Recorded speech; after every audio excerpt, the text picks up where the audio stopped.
Bonjour à toutes et à tous et bienvenue au webinaire en Occitanie organisé à l'occasion de la Semaine pour la qualité de vie au travail. Nous sommes à la 17e édition de la Semaine pour la qualité de vie au travail organisée par le réseau Anactaract et spécialisée cette année en tout cas sur la thématique de la crise sanitaire et les premières leçons d'une crise. On vous remercie d'avoir répondu nombreux à notre invitation de ces webinaires et surtout pour vous parler du réseau d'intervenants en QVT. C'est en même temps le sujet qui était en lien avec la thématique de cette semaine, parce que le vendredi, c'était la semaine en lien avec les initiatives régionales. Quoi de mieux que de parler du réseau d'intervenants QVT en Occitanie? Et donc, aujourd'hui, vous êtes nombreux à avoir répondu à cette invitation. Vous êtes majoritairement des consultants et également des acteurs internes sur les champs de la qualité de vie au travail et également des acteurs relais. Par rapport à ce réseau d'intervenants QVT en Occitanie, on reviendra brièvement lors de ce webinaire sur un peu l'historique et pourquoi on est là aujourd'hui. Et notamment pour expliquer que ce webinaire, il va préparer en fait une deuxième journée du réseau, ce réseau qui avait été initié au mois de novembre 2019, et l'intérêt de pouvoir poursuivre ce réseau à partir du mois de septembre. Et par rapport justement à cette période un peu particulière et de la modalité qu'on a aujourd'hui qui est d'expérimenter les webinaires, on va faire deux parties. Une ce matin pendant 1 heure pour parler un petit peu de thématiques de travail autour de la qualité de vie au travail, et une deuxième partie à 14 heures où nous parlerons des points de méthode. Important de vous signaler que ce webinaire est organisé de façon participative, c'est-à-dire que vous allez pouvoir utiliser la modalité de chat pour pouvoir échanger entre vous, avoir un fil de discussion tout au long de ce temps. Également, vous pourrez poser vos questions tout au long du webinaire, où on tentera de pouvoir y répondre au fur et à mesure. Nous aurons plusieurs temps pour pouvoir le faire. Donc, n'hésitez pas à poser vos questions vraiment dans cet onglet qui est dédié. Et puis, on va aussi vous solliciter à travers la fonction sondage, puisque notre objectif aussi, c'est de pouvoir préparer cette deuxième journée. Donc, on vous posera un certain nombre de questions pour pouvoir aller un peu plus en profondeur à partir de la journée du 2 septembre. Donc voilà, 3 modalités de participation pour pouvoir échanger avec vous, répondre à vos questions et pour pouvoir avancer sur la suite du réseau à partir du 2 septembre. Nous sommes 5 intervenants aujourd'hui autour de la table, mais de façon numérique, voilà, de façon à distance. 5 intervenants où nous sommes tous membres du groupe de travail QVT du PRST 3 Occitanie. Nous sommes représentants d'un certain nombre voilà, de personnes de ce groupe. Ils ne sont pas tous présents. Pour vous rappeler, pour ceux qui ne connaissent pas le PRST 3 Occitanie, c'est un groupe qui est composé avec les organisations professionnelles et syndicales, la Directe, la CARSAT, côté MP, côté LR, la MSA, les services de santé au travail et puis la RACT Occitanie. Pour me présenter dans un premier temps, voilà, je suis Aurore Coabion, chargée de mission à la RACT Occitanie et sur le site de Montpellier. Je vais laisser mes collègues se présenter également. Je laisse Florian prendre la parole.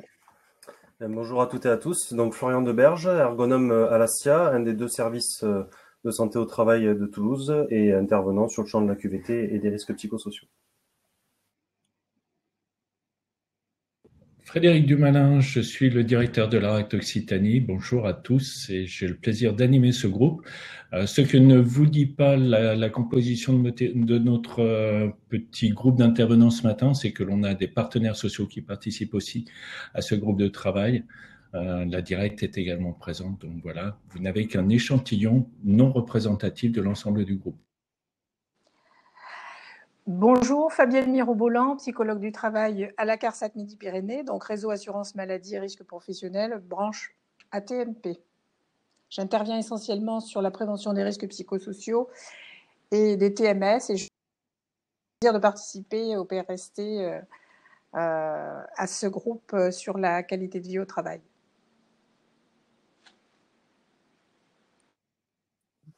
Bonjour, chers collègues et confrères, je suis ravie que vous soyez là.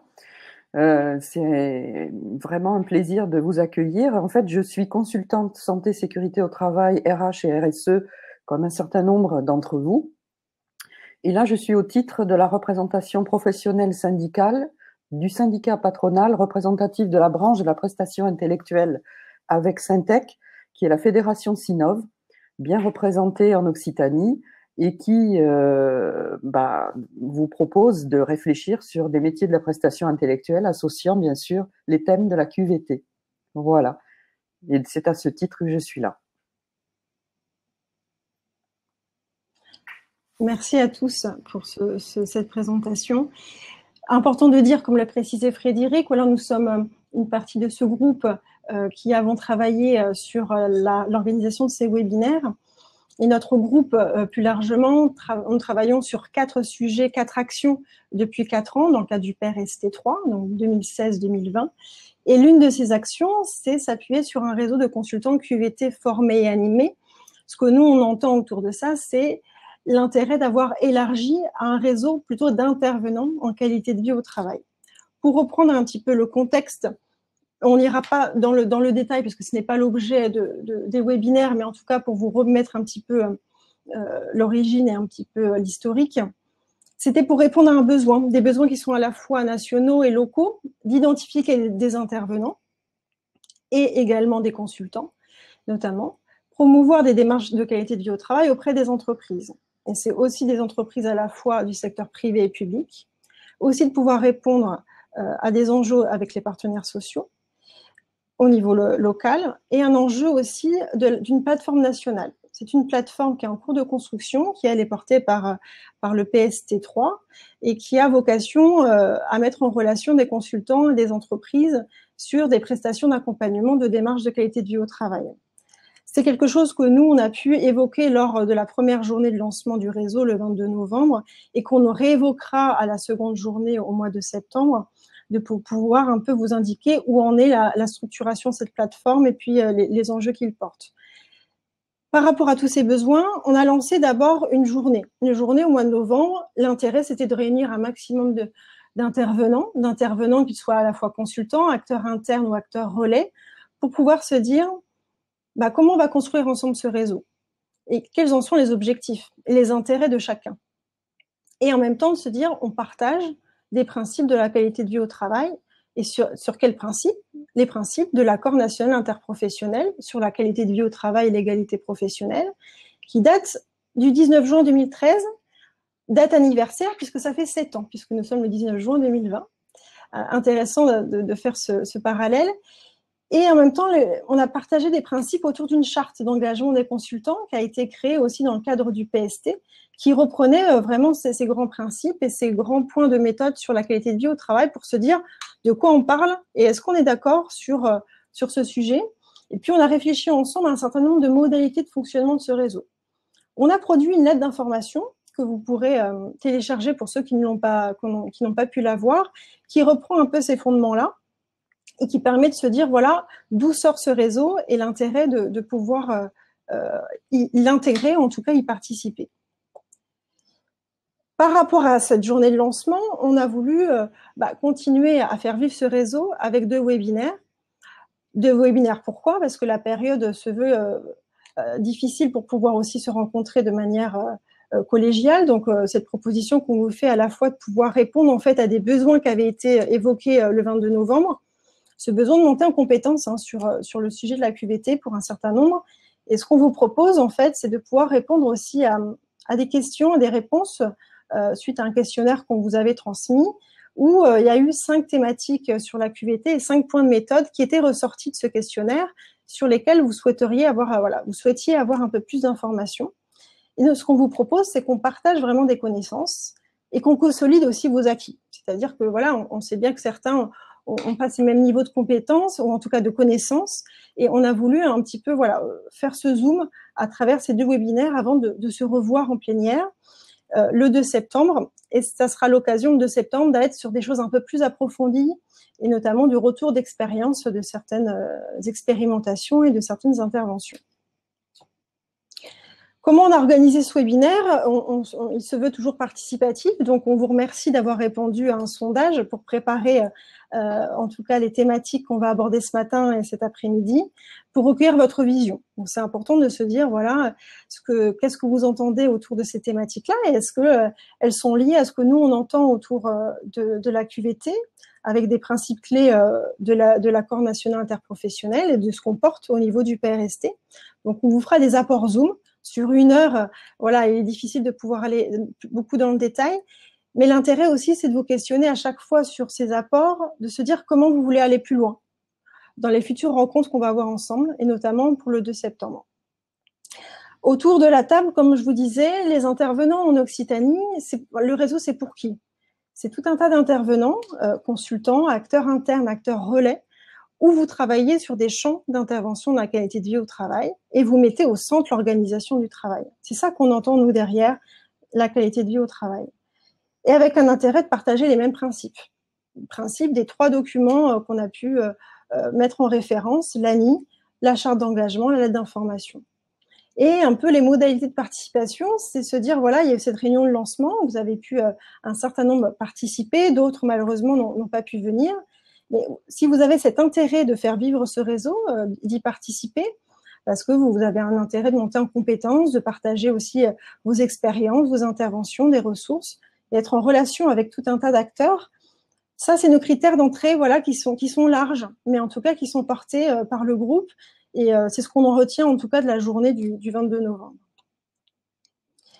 Pour faire le lien avec la semaine de la qualité de vie au travail, on a voulu quand même vous faire un petit peu un retour sur vraiment tous les dispositifs nationaux et locaux qui ont été proposés pour faire face aussi à la crise sanitaire et accompagner au mieux les entreprises. Je n'irai pas dans le détail, mais en tout cas, on vous les met à disposition. Quand on vous transmettra le document, vous avez toutes les phrases qui sont en bleu, vous pourrez télécharger ou en tout cas accéder à des liens qui vous permettent d'avoir davantage d'informations sur ces initiatives. Voilà, par exemple, au niveau du ministère du Travail, au niveau de l'ANACT, d'appui aux entreprises de moins de 250 salariés pour les aider à la reprise et à la poursuite sur tout un tas de champs qui peut toucher aussi la qualité de vie au travail, qui sont transverses. Et puis, une initiative aussi où il y a eu un appel d'offres aussi pour les consultants, de pouvoir aussi être intégrés à l'animation et à l'accompagnement de ces entreprises-là, au mois de juin, avec un retour au mois de juillet, permettant aussi de pouvoir accompagner et déployer ce dispositif de manière plus large. Nous y reviendrons le 2 septembre pour vous donner un peu plus d'informations et de retours sur ce sujet-là. Des mobilisations des services de santé au travail durant cette période-là, avec l'ordonnance et un décret qui ont dû faire adapter aussi les conditions de suivi et d'action, avec tout un tas d'initiatives également pour accompagner les entreprises. La CARSAT aussi a proposé une subvention pour accompagner les entreprises de moins de 50 salariés et les travailleurs indépendants, notamment à la subvention de financement, notamment de matériel à 50%. Voilà, plus de détails, vous pourrez l'avoir dans le document. Il y a aussi une proposition de webinaire aussi sur les sujets qui vont toucher les conditions de reprise. Et puis l'INRS aussi a publié tout un tas d'articles qui pourra vous être utile en lien avec cette période-là. D'autres initiatives par le PRST sur des sujets autour des maladies chroniques évolutives et beaucoup aussi de ressources et de parutions par le réseau Anactaract, autant par ce qui a été fait par le ministère du Travail que des outils, des enquêtes, des articles, et également un appel à projet du FACT qui vise à un accompagnement d'actions sectorielles, d'actions collectives. Je n'irai pas plus loin, mais vous pourrez justement regarder, pour ceux qui ne connaissent pas ces dispositifs, ce qu'il en est, et les enjeux, les acteurs et les objectifs. Maintenant, pour faire ce lien-là, un intérêt de se dire qu'aujourd'hui, on est là pour faire un zoom sur les 5 thématiques de travail. Ces 5 thématiques, c'est vraiment les thématiques qui sont sorties des questionnaires, et donc celles qui sont sorties majoritairement tournent autour de la performance globale, de l'organisation du travail, qui sont ces dimensions aussi structurantes de la QVT, et puis 3 pétales qui se sont dégagés, où on va parler de management, de sens, de finalité et de contenu du travail, et à la fois de santé au travail. Un zoom un Zoom où chacun pourra, voilà, chaque animateur va pouvoir vous partager un peu des principes clés et puis un temps d'échange à chaque fois et de sondage par rapport au sujet. Et je vais laisser la main à Florian pour commencer avec la thématique de la performance globale. Alors, concernant cette notion de performance globale, donc quand on a réalisé le sondage, on a pu produire donc ce nuage de mots que vous avez à l'écran. Et ce qui ressort de ce sondage, donc on vous a questionné sur qu'est-ce que vous évoque cette notion de performance globale. Effectivement, on retrouve assez bien les différentes formes de performance qui peuvent exister au sein de l'entreprise. Donc performance économique, sociale, la question de la santé, notion de qualité aussi. Bon, je vais pas faire la liste de toutes les notions qui ont été récoltées, mais on voit assez bien l'étendue des formes de performance qui peuvent exister dans l'entreprise. Alors toutes ces formes de performance, elles sont largement évoquées dans un des points de repère et des documents qu'a évoqué Aurore, c'est forcément l'ANI de 2013, qui justement à plusieurs moments pose la question de la performance effectivement économique, qui pose les questions de conditions de travail, qui pose la question du dialogue social. Bref, on retrouve tout au long de cet accord la notion de performance rattachée à ces différentes formes. Et à chaque fois, ce qui est le point clé sans doute de l'ANI et qui est proposé par les représentants et par les instances représentatives du personnel, des salariés et du patronat, c'est cette notion de conciliation de ces performances. C'est ça qui est vraiment au cœur de l'ANI, c'est cette idée que toutes les actions qu'on va mener, notamment dans le cadre de démarche QVT, elles visent à concilier toutes ces formes de performance. Il n'y en a pas une qui est plus importante qu'une autre. Si on en met une de côté, forcément, on passe à côté des spécificités de cette démarche.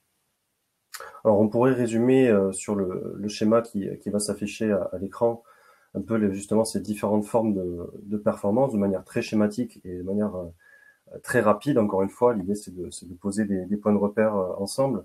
On pourrait classifier ces performances en trois pôles.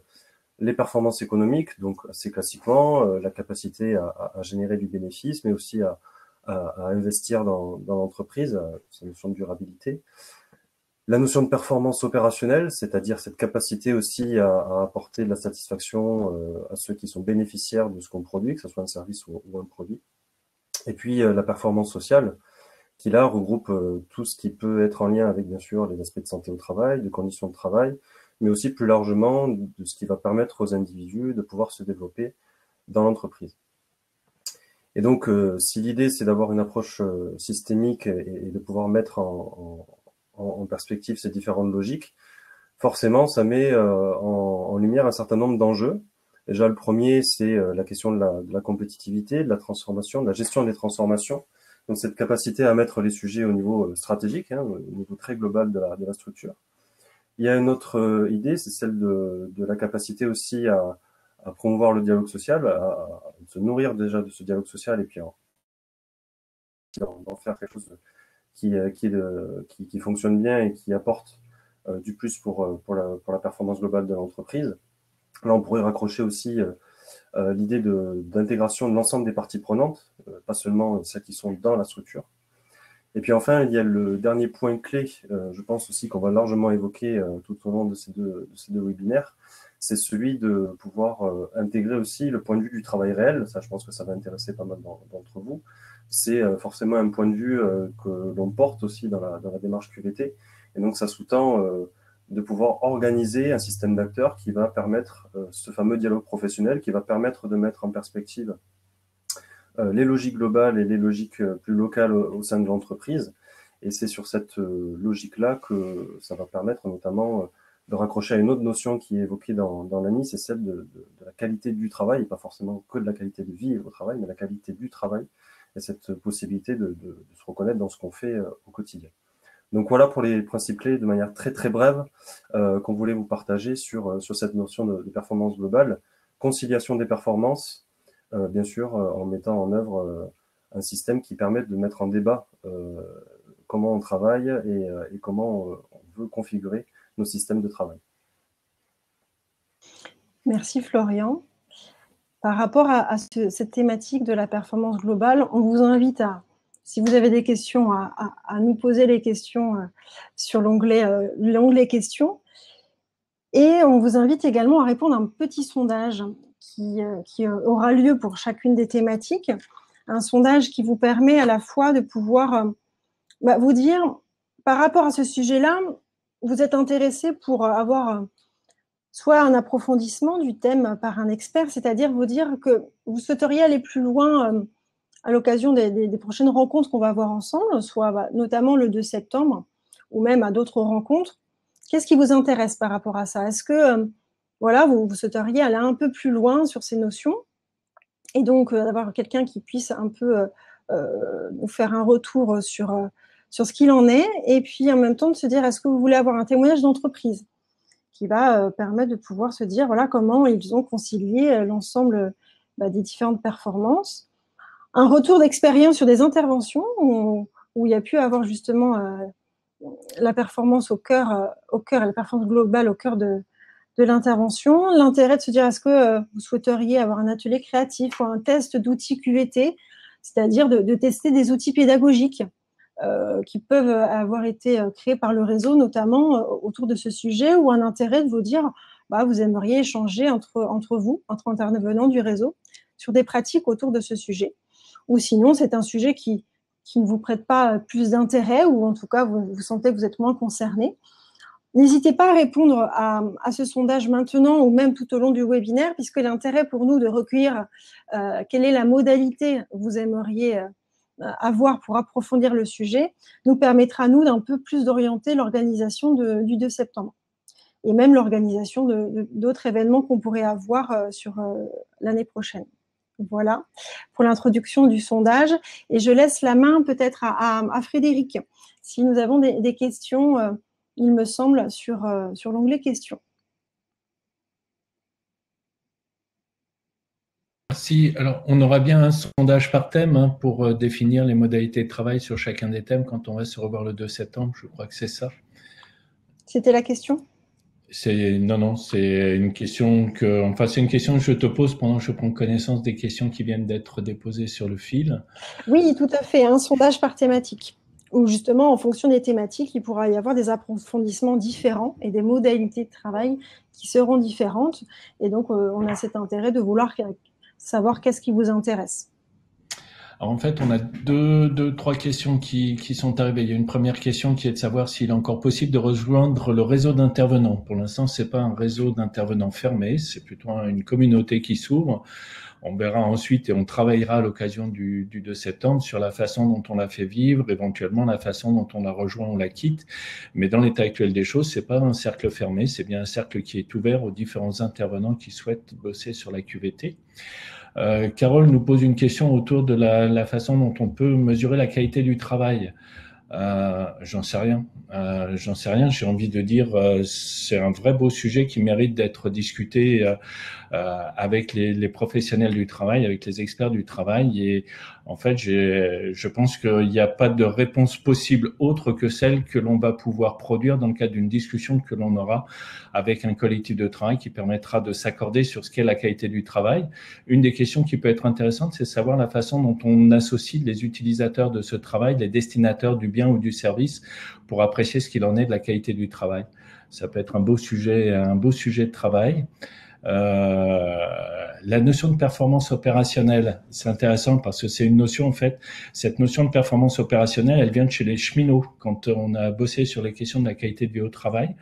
Et quand les cheminots ont essayé de dire ce qu'était la performance globale, y compris avec une dimension durable, et au regard de la culture et de la façon dont ils bossent, ils se sont dit il y a trois choses qui sont importantes, c'est la qualité du service, et la qualité du service, elle dépend de la qualité opérationnelle de notre travail. Et donc, c'est comme ça qu'est née la notion d'opérationnel. Mais derrière la notion de qualité opérationnelle, il y a en fait la qualité du service ou du bien produit, ce que cela produit pour l'utilisateur du bien ou du service, ce que cela peut produire, et là je vais faire plaisir à Anne-Marie, sur éventuellement l'environnement de l'entreprise, sur les territoires et l'ensemble des parties prenantes en fait de l'entreprise. Donc c'est ça qui se cache derrière performance opérationnelle. Qu'est-ce qu'on a d'autre après Bien. À qui peut-on s'adresser pour présenter un outil QVT lors de la journée du 2 septembre?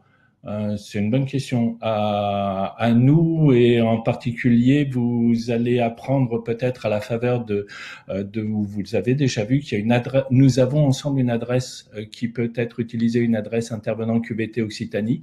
Et donc, il est possible de converser entre nous, et on le redira sans doute à la fin, il est possible de converser entre nous.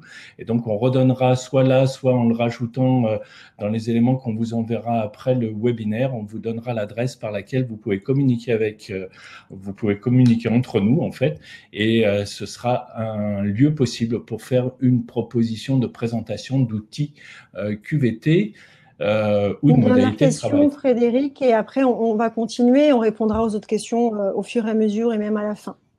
Et donc, pour ce qui est de la sphère environnementale, nous demande Grégory, ça renvoie vers ce que je disais sur la performance opérationnelle, la qualité de service et les effets produits sur l'ensemble des parties prenantes et donc sur l'environnement de la structure, qui porte la QVT dans l'organisation. Ça, c'est un très beau sujet. C'est une invitation à revenir cet après-midi. C'est l'objet d'un des thèmes que l'on traitera dans notre webinaire cet après-midi. C'est parfait. Merci à toi.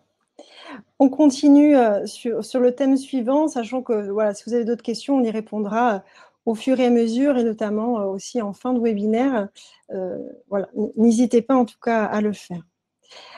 Pour le thème suivant, on a voulu évoquer avec vous le thème autour du sens de l'affinité et du contenu du travail. Dans ce qui ressort du sondage et de votre vision autour de ce sujet, il y a de grandes notions autour de comment se développer, comment s'accomplir, comment être en croissance. Alors, d'où l'image d'un arbre qui est présentée ci-dessus. Et en même temps, l'idée de se dire que comment on se développe à travers le travail.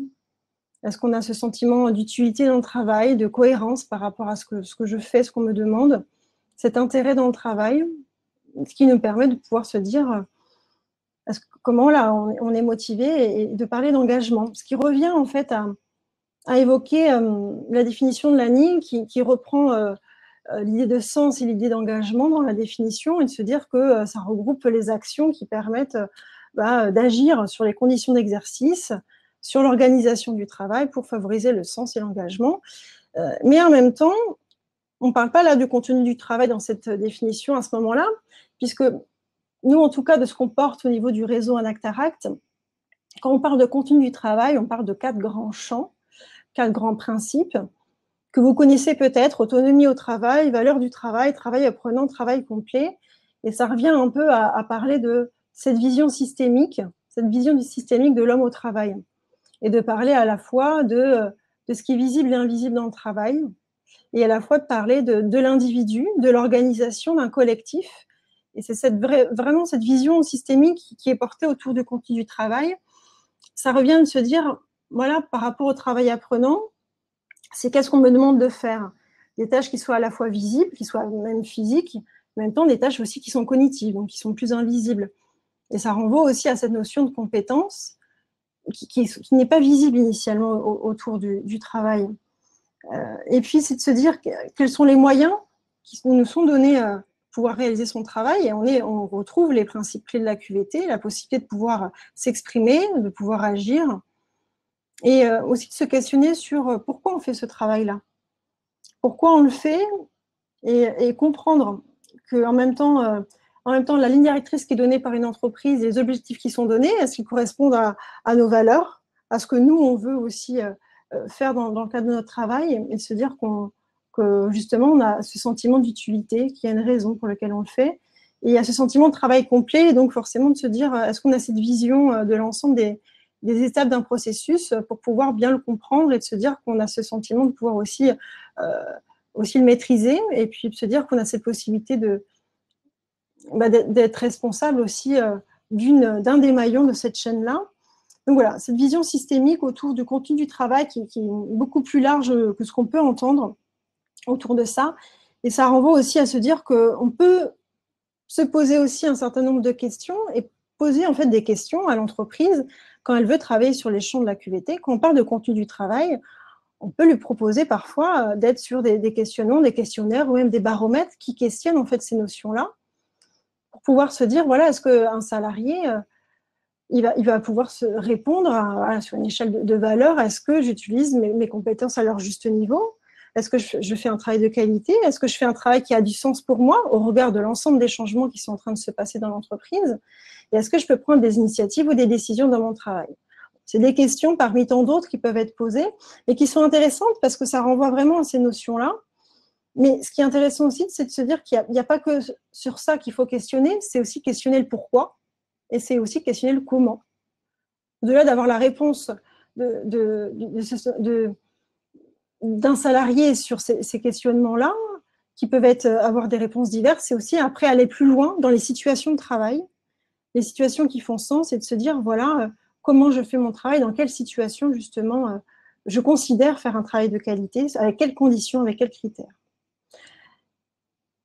Autour de ce sujet, pour finir, on a voulu remettre aussi un peu les enjeux des entreprises de travailler sur le contenu du travail. C'est-à-dire que lorsqu'on a des demandes aussi et d'accompagnement d'entreprises, ce qu'on revoit aussi dans ces notions de contenu du travail, c'est se questionner aussi sur cette vision systémique pour pouvoir travailler sur la QVT. Souvent, on se dit, il faut agir sur l'organisation du travail, c'est forcément la dimension qui est structurante. Mais en même temps, il n'y a pas que ça, il y a aussi des dimensions qui sont moins visibles. Et c'est de se dire qu'on va aussi travailler sur les relations de travail, les relations de confiance entre acteurs. C'est aussi un enjeu et c'est souvent la porte d'entrée des entreprises à se dire on a besoin de renouer aussi cette relation de confiance entre ces acteurs et aussi de pouvoir reconstruire une identité professionnelle qui s'est perdue parce qu'il y a de nombreux changements dans l'entreprise. Et en même temps, il y a aussi ces notions-là d'enjeux autour de l'adhésion, de la motivation, de l'implication. Pourquoi? Parce que parfois, dans une entreprise, rien que de pouvoir mobiliser un projet sur le contenu du travail, sur la qualité de vie au travail, c'est déjà se dire comment on va faire adhérer les salariés, puisque déjà sur les projets existants, on n'arrive pas à les faire adhérer. C'est un enjeu à la fois et en même temps, c'est un principe de la qualité de vie au travail. Et c'est aussi comment les rendre acteurs, comment les rendre partie prenante, et en même temps, comment faire qu'ils soient acteurs, qu'ils agissent, et en même temps qu'ils réagissent. On parle de l'expression et on parle aussi de l'action. Je ne vais pas aller plus loin sur ce sujet, mais ça permet de se dire que le contenu du travail, il touche et est transverse, et il touche différentes dimensions, différents sens, je dirais même sens au travail, sur ces dimensions physiques, psychiques et même cognitives. Je vous invite à répondre encore également à un sondage. Je sais qu'on va créer des frustrations, on le sait bien, d'aller sur ces temps un peu Zoom de ces thématiques. Mais vraiment, le but, c'est aussi de vous faire réagir et de vous dire que vous pouvez répondre au sondage qui vient d'apparaître pour répondre aussi à ce besoin que vous avez d'aller plus loin sur le sujet.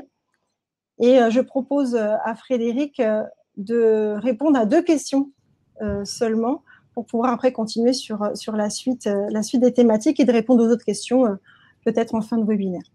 Fichtre, c'est moi que tu vas frustrer si tu me limites à 2 questions. Il y en a une énorme que vient de poser Serge. Salut Serge. Qui est celle de savoir si la QVT a encore du sens aujourd'hui et est-ce qu'on risque pas de revenir sur des démarches curatives dans la période. C'est effectivement un sujet, c'est un risque.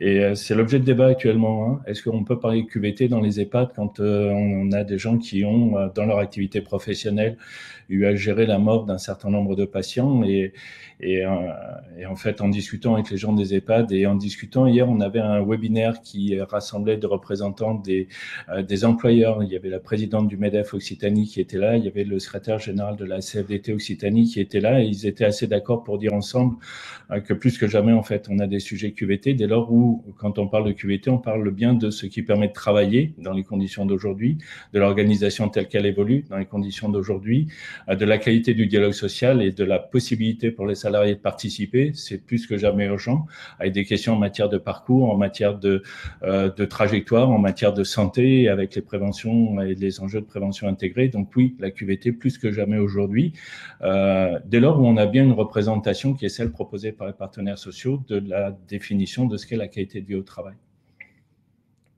Et c'est la seule question que j'avais dans le fil pour l'instant, donc tu seras Très contente. Aurore, il n'y aura qu'une question, même pas 2. C'est super, merci à toi. On va pouvoir poursuivre avec le thème suivant sur l'organisation du travail. Et Frédéric, je te redonne la main. sur ce sujet. Je suis désolé, du coup, je parle. Sur l'organisation du travail, la première chose que l'on peut partager, vous avez eu l'occasion dans la préparation de la journée qui était prévue pendant la SQVT en présentiel et que l'on a déportée au 2 septembre et que l'on présente à la faveur ou que l'on prépare aujourd'hui à faveur de nos échanges, vous avez eu l'occasion de réagir par sondage et en fait vous mettez en évidence quelques éléments que je trouve assez intéressants qui montrent qu'on est assez en phase parce que quand on parle d'organisation du travail, le premier mot qui vous vient c'est celui de travail à mettre en lien avec des questions de relations, de travail réel, de processus, de discussion et au total pour produire de la performance. Donc je crois qu'effectivement, quand on est là, on est bien sur les sujets d'organisation tels que on a envie de les évoquer. Ça tombe bien et c'est la diapositive suivante puisque quand on regarde la précédente, ce que nous disent les partenaires sociaux, merci Aurore, ce que nous disent les partenaires sociaux et la façon dont ils positionnent les questions de l'organisation du travail, ce qui est remarquable d'ailleurs dans cette affaire-là. Ils positionnent l'ANI comme étant dans le prolongement de travaux qui ont été faits sur la prévention des risques professionnels, des risques en matière de stress et l'accord stress notamment, et des risques psychosociaux. Et leur envie, quand ils travaillent sur cet accord et sur l'appel du 19 juin 2013, ils positionnent 3 sujets comme étant des sujets centraux et sur lesquels ils nous invitent à travailler, ces questions du travail, de l'organisation du travail et puis les questions du dialogue social. Et on reviendra cet après-midi sur les questions du dialogue social avec la place du CSE. Dans l'ANI, en fait, ils font le lien très explicite entre la définition qui fait de la QVT, qui est la possibilité de faire du bon travail, qui permet de répondre aux besoins des bénéficiaires, des clients, qui permet de produire de la satisfaction et du sens au travail et qui permet de produire un résultat économique favorable pour l'entreprise. Et il montre que pour faire ce bon travail, c'est beaucoup des questions d'organisation qui sont au cœur du process sur lequel il faut réfléchir. Et le deuxième élément intéressant dans la définition qu'il nous propose, il nous parle de l'organisation telle qu'elle est aujourd'hui, mais il nous parle aussi de l'organisation en mouvement et s'intéresse aux transformations en cours des organisations comme étant un objet permettant de travailler sur ce qui aura une incidence sur la qualité de vie au travail et sur la performance globale de la structure. Et quand on est en période de Covid, on comprend bien tout le sens qu'il y a à réfléchir sur les organisations en mouvement et donc sur les modalités d'évolution de l'organisation du travail. La diapo suivante nous permet de nous dire, en fait, quand on pense à l'organisation du travail, il y a de multiples, il y a 150 ans de travail en théorie des orgas ou en sociaux des orgas ou en ergonomie qui nous permettent de réfléchir sur les questions de l'organisation du travail. Donc les possibles en matière de réflexion sont énormes. On retrouve malgré tout différents objets qui sont des objets récurrents avec différentes dimensions, différents niveaux pour réfléchir. On a des choses autour de niveaux un peu globaux, quand on essaye de réfléchir aux différents modèles organisationnels, l'organisation apprenante auquel moi je suis attaché, mais d'autres modèles existent, l'organisation taylorienne, l'organisation en ligne, l'organisation en mode projet. On aura peut-être envie le 2 septembre de discuter des effets produits par les différentes formes d'organisation. On vient de voir dans l'hôpital que les organisations post-tayloriennes ne sont pas forcément les plus efficaces pour réussir. On peut penser à différentes modalités qui permettent de bosser sur ces questions d'organisation. C'est le temps de travail, c'est l'intensité, la diversité des activités et des tâches, c'est la charge de travail. Et aujourd'hui, c'est des questions comme le télétravail. Évidemment, les questions du management sont centrales et on a des travaux en sociologie qui viennent de Toulouse autour du travail d'organisation qui permettent de renvoyer sur l'importance du management du travail. Beaucoup de choses autour de l'autonomie, des marges de manœuvre, de la subsidiarité dont on reparlera cet après-midi et de tout ce qui tourne autour des transformations du travail et des effets possibles en termes de trajectoire, de parcours, de capacité que l'on donne aux gens de pouvoir penser leur vie et y compris les équilibres vie pro, vie perso qui dépendent des organisations. Donc voilà, l'organisation du travail, c'est une multitude de clés, de possibles en termes de réflexion pour pouvoir agir. Et en fait, quand on refait le lien avec la QVT, on voit que la question de l'organisation du travail est centrale, puisque le sujet, c'est de pouvoir faire un travail de qualité qui dépend d'une organisation qui le permette, dans un cadre où les relations sociales, le dialogue social et professionnel que l'on évoquera cet après-midi sont déterminants, et avec un environnement et un environnement et un environnement du travail qui soit favorable pour permettre que ces organisations soient performantes. Le dernier point, et puis je m'arrêterai là, pour penser les actions sur les organisations, il est intéressant de pouvoir travailler sur 4 dimensions. L'organisation, en fait, elle se mène sur différents niveaux. Elle se mène à l'échelle du poste de travail et l'organisation que l'opérateur pourra mettre en place pour pouvoir réaliser l'activité, seul ou en co-réalisation avec celui avec qui il sera en train de travailler dans son collectif ou bien le client. L'organisation, elle se pense à l'échelle du collectif de travail, et ce qui va permettre de manière organisée de produire ensemble l'activité de travail permettant de produire le résultat attendu. L'organisation, elle se pense à l'échelle de l'entreprise et les liens entre les différentes fonctions. L'organisation générale de l'entreprise permettant de répondre à son objet social. Et puis, cette entreprise, elle est dans un environnement et en interaction avec son environnement. Et l'organisation du travail, le travail se fait aussi en interaction avec des clients, des fournisseurs, des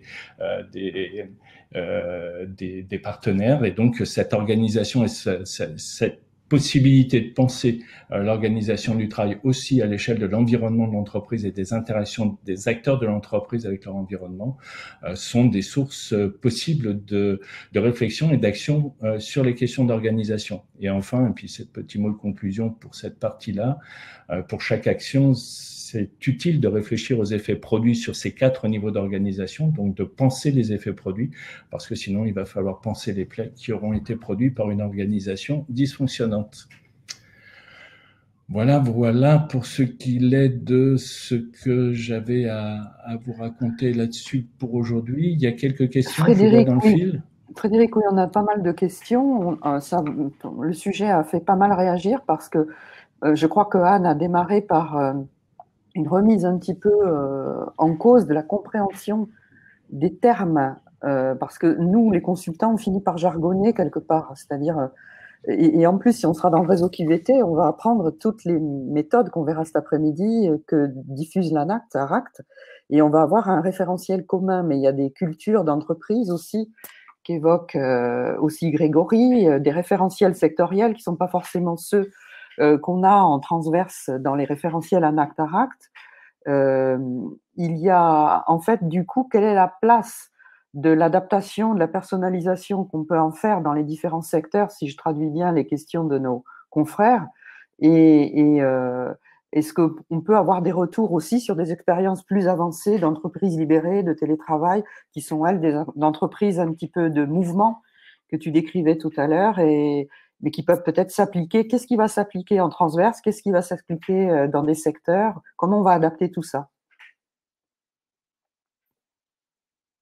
Écoutez, et au regard du temps dont on dispose, ce qui me marque, moi, dans le flux des questions, c'est justement le flux, c'est l'importance et le nombre de questions, la pertinence et l'intérêt qu'il y a, qui porte les questions d'organisation, comment on arrive à convaincre que le travail est producteur de valeur et que les questions d'organisation du travail sont centrales en matière de production de la performance. Est-ce que l'on a des exemples? Est-ce que l'on a des publications qui nous permettent de pouvoir travailler sur ces questions-là, et est-ce qu'on les trouve sur le site de l'ANACT? Oui, bien sûr, et pas seulement, mais on a là. Est-ce que c'est la même chose dans une petite entreprise, une start-up et une grande entreprise, et comment ces questions du travail vont pouvoir se travailler de manière différenciée?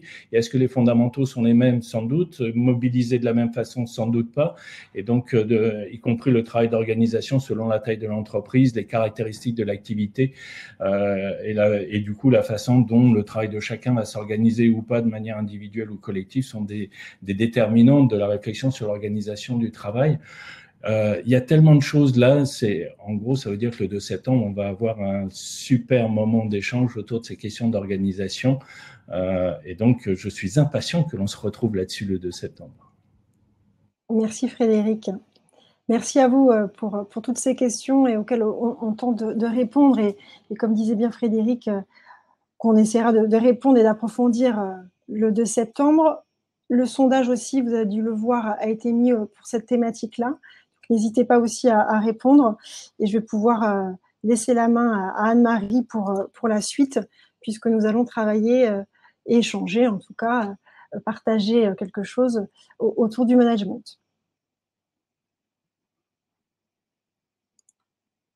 Transition entre organisation du travail et management, parce que on vous a un petit peu orienté vers le fait que les méthodes proposées par notre communauté allaient prendre en main, en compte l'humain. Ça, vous avez compris que ça allait être au cœur de tout. Et vous avez d'ailleurs, vous n'avez pas raté le sujet, puisque vous avez évoqué tout de suite en premier le participatif. Donc, il y a la notion de management participatif qui émerge et qui, heureusement, on n'est pas passé à côté, vous me rassurez. Et la confiance, la notion aussi de système de pilotage qui revient à la performance globale qu'avait évoqué Florian, et cette notion d'écoute et de soutien qui est très, très, très importante. En fait, notre management, au sens de notre communauté, porte un certain nombre de valeurs que vous avez déjà, évidemment, très, très clairement mis en avant. Et donc, ça se traduit par la suite. L'ANI, alors, vous avez remarqué, notre structure revient toujours à vous rappeler l'ANI par rapport au sujet ou au thème. Et en fait, l'ANI propose que les managers, mais les représentants du personnel associés aussi à la démarche, puissent prendre en compte déjà le management sur un plan juridique. Alors, c'est vrai que ça commence mal, si on peut dire, parce qu'à chaque fois qu'il y a des questions juridiques, on parle de responsabilité, on parle de pénal, on parle de, notamment pour tous ceux qui, comme moi, travaillent dans la prévention des risques professionnels.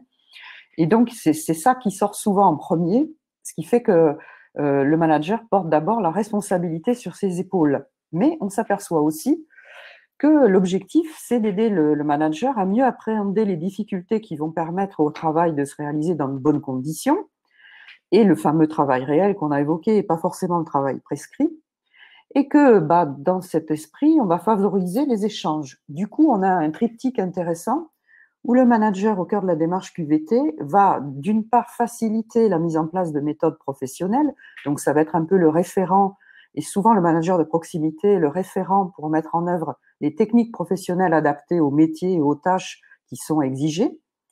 Il va contribuer, il y a un aspect communication que vous avez évoqué, mais également que vous aviez évoqué dans l'organisation du travail. On va susciter la discussion, mais aussi on va organiser, donc on va retrouver le manager le travail, c'est aussi l'organisation qui est mise en place pour que ce travail soit effectif. Alors du coup, là on a quelque chose donc d'assez complet, et du coup, quand on parlera de méthode, on va se retrouver avec le thème de cet après-midi. Mais l'idée, c'est de la capacité à s'exprimer, mais à agir. C'est-à-dire que le management ne doit pas être descendant, ne doit pas donner des ordres à des exécutants qui ne réagissent pas, qui ne s'expriment pas par rapport à ce qu'ils font. Et du coup, c'est pour ça qu'on retrouvera cet après-midi des méthodes de résolution de problèmes collectives et les fameux espaces de discussion sur le travail dont on reparlera. Et qu'en fait, on met en place à travers le management, selon nos valeurs, un partenariat professionnel, mais aussi un partenariat social, avec cette idée de concertation. Et du coup, vous verrez que la plupart des méthodes envisagées cet après-midi associeront très en amont, tout de suite, l'ensemble des salariés. Et puis, un autre concept clé du management qui n'est pas à négliger, c'est la reconnaissance. Quand vous donnez des ordres, quand il y a des objectifs, des exigences, bon, déjà, il faut que les objectifs soient clairs, parce que si les objectifs sont pas clairs, comment voulez-vous que les gens y adhèrent? Et une fois que les objectifs sont clairs, on a la capacité, si on a aussi eu le thème de le sens donné au travail et la direction est claire, il faut féliciter les efforts, récompenser les gens dans leur effort. Et ça, souvent, des fois, les gens oublient, les managers de proximité oublient de dire quand c'est bien, ils disent toujours quand ça va mal. Voilà. Donc, c'est un peu tout ça qu'on veut vous faire partager autour de ce thème.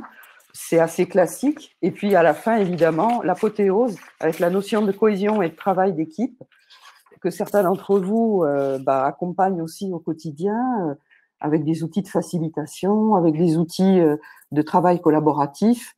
Et je dirais ça, on est aussi très attaché à partager avec vous sans doute un certain nombre d'outils qui iront dans ce sens. Merci bien en tout cas de votre attente, de votre écoute. Merci Anne-Marie. Par la même occasion, on vous invite à répondre au sondage qui va bientôt s'afficher et qui vient de s'afficher autour du management pour aller plus loin. Et puis, je laisse la main à Frédéric. Il me semble qu'il y a des questions qui ont dû s'afficher également.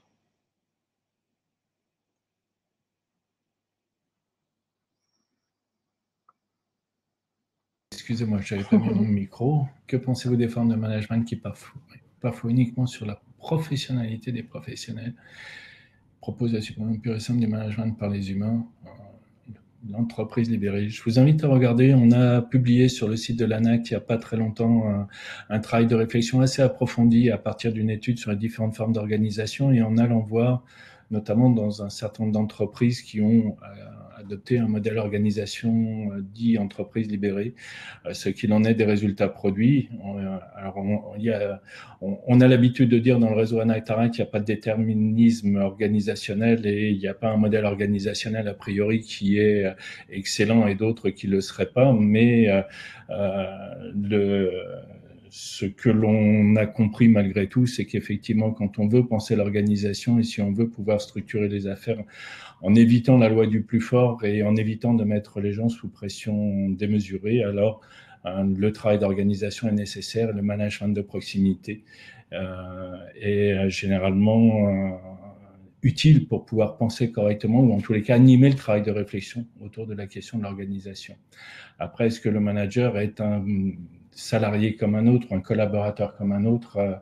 En tous les cas, alors il y a deux dimensions. Il y a une dimension qui est son rôle de manager et qui le conduit à devoir penser ou en tous les cas organiser la réflexion et le travail réflexif sur les modalités organisationnelles du collectif. Et on verra tout à l'heure tout ce qu'il est utile de se dire autour des espaces de discussion sur le travail, la notion de subsidiarité et la façon dont ce travail de mise en discussion du travail en réalité s'organise et la place qui peut être celui du manager pour pouvoir le faire. Par ailleurs, c'est un salarié qui lui aussi a besoin de pouvoir parler de son travail et de pouvoir participer à un collectif de pairs et discuter avec ses pairs sur la façon dont son propre travail s'organise et la façon dont il va pouvoir le réaliser dans les meilleures conditions possibles. Donc, il y a bien une double dimension dans cette activité de manager qui mérite d'être regardée. Je m'arrête là parce que le temps est compté. Oui, tout à fait. Il nous reste un thème, puis on pourra répondre à d'autres questions par la suite.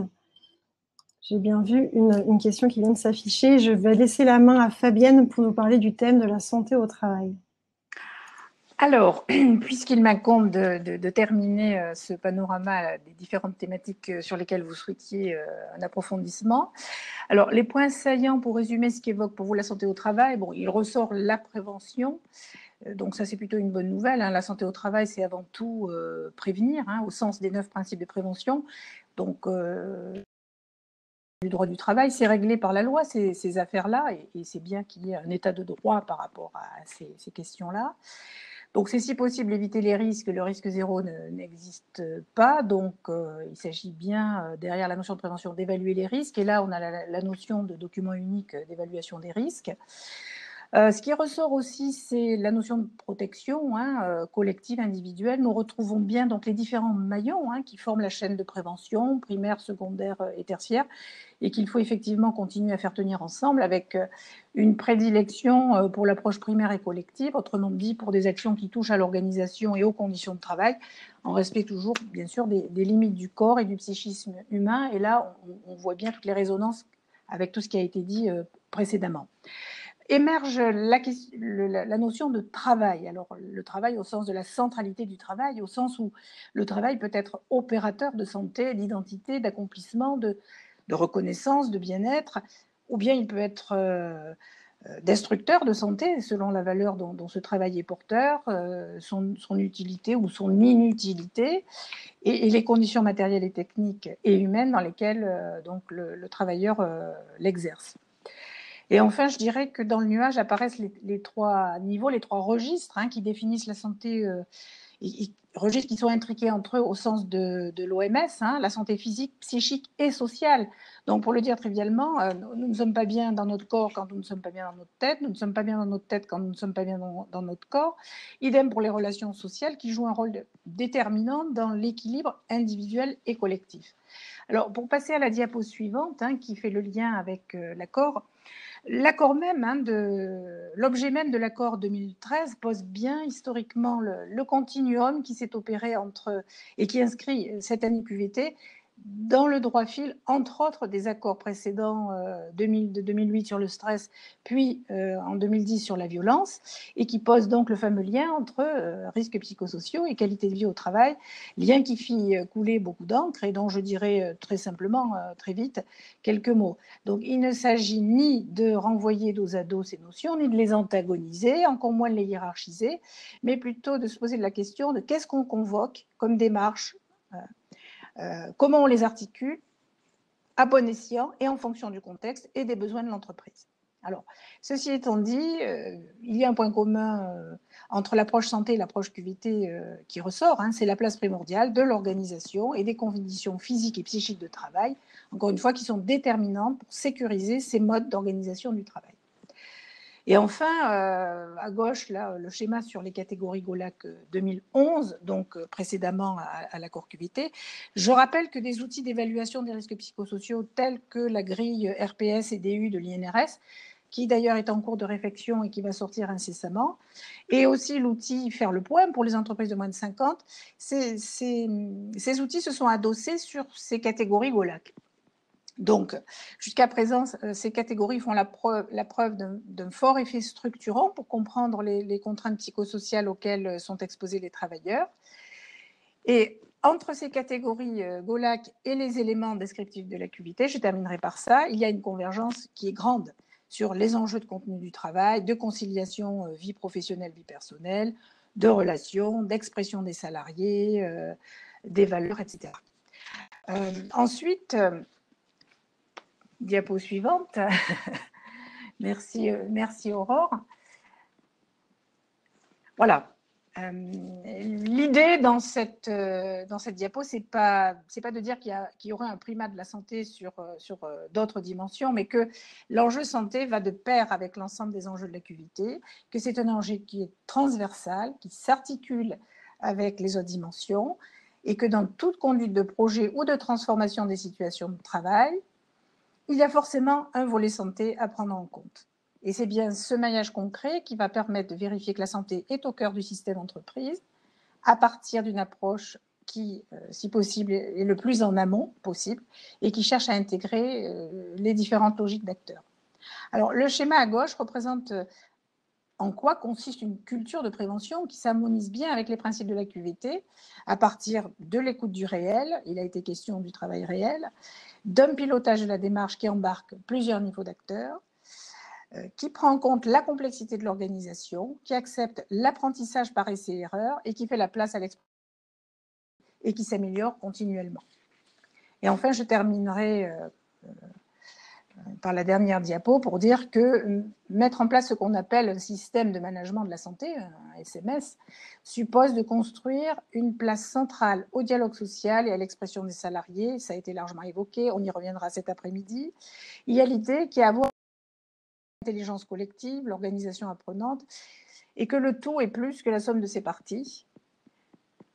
Donc, en effet, chacun de sa place, de son métier, voit une face du cube. Il ne comprend pas forcément le point de vue et l'angle de vue de l'autre, qui défend, chacun défendant ses intérêts propres. Donc, permettre l'expression des rapports de force, qu'ils soient positifs ou négatifs, et favoriser le fait de croiser les regards, c'est passer d'une logique d'opposition à une logique d'apposition, et c'est construire, sinon le consensus, ou en tout cas des compromis qui sont acceptables socialement et qui sont efficaces pour l'action. Voilà, j'ai terminé pour ma partie. Merci Fabienne. Merci beaucoup. Pareil, on vous propose aussi un sondage qui va arriver et qui vient d'arriver pour aller plus loin sur cette thématique-là. Plusieurs questions ont été posées au niveau de l'onglet questions. Alors, je pense qu'on va pouvoir y répondre avec le temps imparti. Il nous reste encore quelques minutes. Et je laisse la main à Frédéric pour pouvoir y répondre ou orienter la question aussi à Fabienne. Il nous reste 1 ou 2 minutes. Donc, il y a une première question qui était encore sur le sujet d'avant. C'est Carole qui posait des questions autour. Alors, tout à l'heure, on a parlé un peu d'entreprises libérées. Là, on a des questions autour du modèle gestionnaire et puis les effets produits sur la connaissance du travail, l'éloignement de ceux qui réalisent les activités.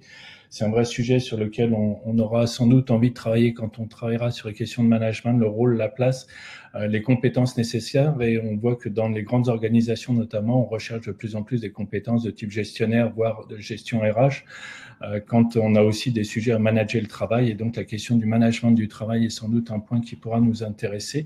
Et quid de la formation et des demandes adressées aux managers sur ces questions-là. On a aussi des choses dans le fil sur le positionnement des questions QVT dans la vie institutionnelle et juridique de la structure. Et il y a ce qui relève de la norme sociale, la production de normes sociales, les accords sociaux. On en parlera cet après-midi. Est-ce qu'il faut que ce soit dans le RI, sachant que le RI est à la main de la responsabilité de l'employeur. Et donc, du coup, c'est quid de la façon dont on traduit les résultats des démarches participatives. Est-ce que c'est le RI qui est le bon endroit ? Pourquoi pas? Est-ce que c'est d'autres cadres qui permettent de le faire? Ensuite, évidemment que la définition de l'OMS est pertinente pour réfléchir sur les questions de la santé aujourd'hui, Denis, et sur la question des RPS. Alors oui, la question des risques psychosociaux est une question forte là, dans la période Covid. Elle se pose pour différentes catégories de salariés. On a vu que le télétravail posait un certain nombre de problèmes pour un certain nombre de ceux qui télétravaillaient dans des conditions qui n'étaient pas forcément les meilleures. On a vu qu'il y a un certain nombre de sujets autour de ceux qui vont être exposés à des risques de perdre leur emploi. Il y a des risques aussi pour les survivants, de ceux qui resteront dans les entreprises où des emplois auront été supprimés. On voit bien qu'il y a eu des choses autour de la pression et des dilemmes auxquels un certain nombre de salariés ont dû faire face dans la période. Il y a aussi des dirigeants d'entreprises, de petites entreprises qui sont particulièrement concernés par ces problématiques de risques psychosociaux dans la période. Ça a d'ailleurs conduit à des initiatives spécifiques au niveau régional, associant des services de santé au travail, le conseil régional, la directe, pour essayer de proposer des dispositifs de prise en charge de tous ceux qui en ont besoin là dans la période. Et c'est bien sûr le premier niveau d'action. Après, on aura à réfléchir sur les organisations dégradées qui ont été mises en place. En quoi sont-elles pertinentes durablement? Et comment ne pas retomber dans ce que l'on avait connu avec AZF, c'est-à-dire des organisations dégradées mises en place dans l'urgence, que l'on ne re-questionne plus après, et avec des risques là pour la santé physique et psychique des salariés, parce que les dispositifs adoptés en temps de crise ne sont pas forcément les dispositifs pertinents durablement pour faire tourner les organisations. Voilà, mais j'ai bien conscience que c'est trop court et que l'on aurait besoin de prendre du temps et de pouvoir discuter de vive voix de tous ces sujets-là, mais c'est ce qu'on va faire le 2 septembre, c'est la bonne nouvelle du jour. Merci Frédéric. Merci à tous pour votre participation. Encore 1 minute pour vous donner des mots de conclusion par rapport à ce webinaire. Donc, merci déjà pour votre participation, vos réactivités, vos questions et également vos réponses au sondage. Ce qu'on voulait évoquer avec vous également en point de conclusion, c'est que le document qui vous est projeté va vous être transmis après par mail. On vous a mis un certain nombre de références qui sont des basiques même de la qualité de vie au travail au niveau du réseau, mais aussi les nouvelles publications qui ont été faites au niveau des 10 questions sur d'autres documents également autour du sujet et sur des kits. On a mis également d'autres références également intéressantes de partenaires. Ce n'est pas exhaustif, mais à un moment donné, il fallait bien aussi choisir pour vous mettre à disposition peut-être des références que vous connaissez ou des références à découvrir. Des productions aussi du groupe du PRST3 Occitanie qui sont aussi sur des thématiques qui touchent à la qualité de vie au travail. Des retours sur les ateliers des risques psychosociaux, sur des fiches aussi sur âge, emploi, conditions de travail, compétences, et un kit d'animation sur maladies chroniques évolutives. Et également, on vous a mis aussi une synthèse de l'ensemble, majorité en tout cas, des webconférences organisées pour la SQVT en Occitanie. Et en mot de la fin, pour vous rappeler que vous pourrez revoir ce webinaire en replay sur Livestorm, si vous êtes notamment inscrit, puis on le diffusera de manière plus large sur le site de l'ARAC et sur le site du PRST. Et puis, on vous invite à venir à notre deuxième partie de webinaire cet après-midi, donc avec grand plaisir pour ceux qui ne sont pas inscrits. Et donc, on vous dit à tout à l'heure pour ceux qui pourront venir. À bientôt, notamment dans le cadre du réseau le 2 septembre. On reviendra vers vous pour les modalités d'inscription. et notamment les modalités d'organisation, parce qu'on est encore en cours de réflexion dû à cette période un peu compliquée. Donc, on reviendra vers vous aussi rapidement, ne vous inquiétez pas. Et puis, merci pour vos retours sur les sondages, puisqu'on voit bien qu'il y a des, en tout cas dans les retours qu'on a, c'est qu'il y a des choses à approfondir sur certaines thématiques, comme la santé au travail, une envie pour vous de tester des outils pédagogiques autour du management, même autour de la santé au travail, autour du contenu du travail et également de la performance globale, et un intérêt aussi d'avoir des retours d'expérience et du témoignage d'entreprise. C'est la tendance en tout cas qui ressort de vos retours par rapport au sondage. Merci encore, merci à tous d'avoir répondu présent. On espère vous voir tout à l'heure, en tout cas on ne pourra pas vous voir visuellement ou en tout cas physiquement le 2 septembre. Et puis bon appétit, à tout à l'heure.